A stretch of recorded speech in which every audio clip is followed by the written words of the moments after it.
अक्टूबर 11 हमारे प्रतिदिन की रोटी मिनिस्ट्रीज की ओर से आप सभी को नमस्कार। आज के हमारे संदेश का शीर्षक है मेरे मन की आंखें खोलो, सोचिल डिक्सन की ओर से। और आज का पवित्र शास्त्र का भाग है इफिसियों की पत्री पहला अध्याय 15 से लेके 23 तक। इस कारण मैं भी उस विश्वास का समाचार सुनकर जो तुम लोगों में प्रभु यीशु पर है और सब पवित्र लोगों पर प्रकट है, तुम्हारे लिए धन्यवाद करना नहीं छोड़ता और अपनी प्रार्थनाओं में तुम्हें स्मरण किया करता हूँ कि हमारे प्रभु यीशु मसीह का परमेश्वर जो महिमा का पिता है, तुम्हें अपनी पहचान में ज्ञान और प्रकाश की आत्मा दे और तुम्हारे मन की आंखें ज्योतिर्मय हों कि तुम जान लो कि उसकी बुलाहट की आशा क्या है और पवित्र लोगों में उसकी मीरास की महिमा का धन कैसा है और उसकी सामर्थ में हम में जो विश्वास करते हैं कितनी महान है, उसकी शक्ति के प्रभाव के उस कार्य के अनुसार जो उसने मसीह में किया कि उसको मरे हुओं में से जिलाकर स्वर्गीय स्थानों में अपनी दाहिनी ओर सब प्रकार की प्रधानता और अधिकार और सामर्थ और प्रभुता के और हर एक नाम के ऊपर जो ना केवल इस लोक में पर आने वाले लोक में भी लिया जाएगा बिठाया और सब कुछ उसके पांव तले कर दिया और उसे सब वस्तुओं पर शिरोमणि ठहराकर कलीसिया को दे दिया है। ये उसकी देह है और उसी की परिपूर्णता है जो सब में सब कुछ पूर्ण करता है।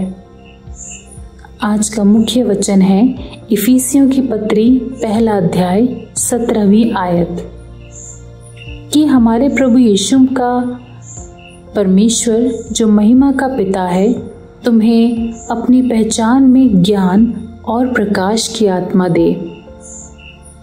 2001 में क्रिस्टोफर डफल नाम के समय से पहले जन्मे एक बच्चे ने जीवित बचकर डॉक्टरों को आश्चर्यचकित कर दिया।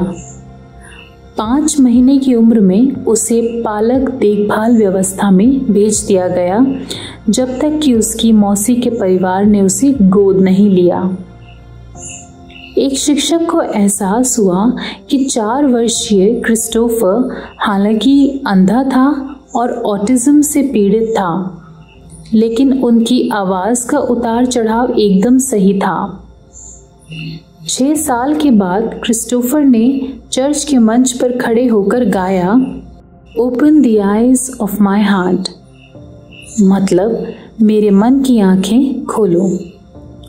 ये वीडियो लाखों लोगों का ऑनलाइन पहुंचा। 2020 में क्रिस्टोफर ने विकलांगता वकील के रूप में सेवा करने के अपने लक्ष्यों को साझा किया। वो ये साबित करना जारी रखता है कि परमेश्वर की योजना के प्रति उसके मन की आंखें खुली होने से संभावनाएं असीमित हो जाती हैं। प्रेरित पौलुस ने इफिसुस में कलीसिया की उनके साहसिक विश्वास के लिए सराहना की। उन्होंने परमेश्वर से उन्हें ज्ञान और प्रकाश की आत्मा देने के लिए कहा ताकि वे उसे बेहतर जान सकें। उन्होंने प्रार्थना की कि उनकी आंखें ज्योतिर्मान हो जाएं या खुल जाएं ताकि वे उस आशा और विरासत को समझ सकें जिसका वादा परमेश्वर ने अपने लोगों से किया था। जब हम परमेश्वर से स्वयं को हमारे सामने प्रकट करने के लिए कहते हैं, हम उसे और अधिक जान सकते हैं और विश्वास के साथ उसके नाम, शक्ति और अधिकार की घोषणा कर सकते हैं। यीशु में विश्वास और परमेश्वर के सभी लोगों के प्रति प्रेम के साथ परमेश्वर से हमारे मन की आंखें खुली रखने के लिए कहते हुए हम उन तरीकों से जी सकते हैं जो उसकी असीमित संभावनाओं को प्रमाणित करते हैं। परमेश्वर ने आपको बाधाओं या सीमाओं पर काबू पाने में कैसे मदद की है? उसकी सच्चाई, चरित्र और प्रेम को जानने से चुनौतियों को देखने के प्रति आपका नज़रिया कैसे बदल जाता है।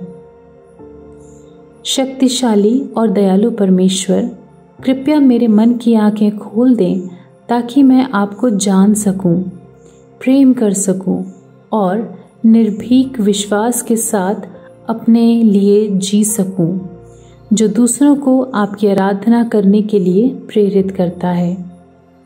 आमीन।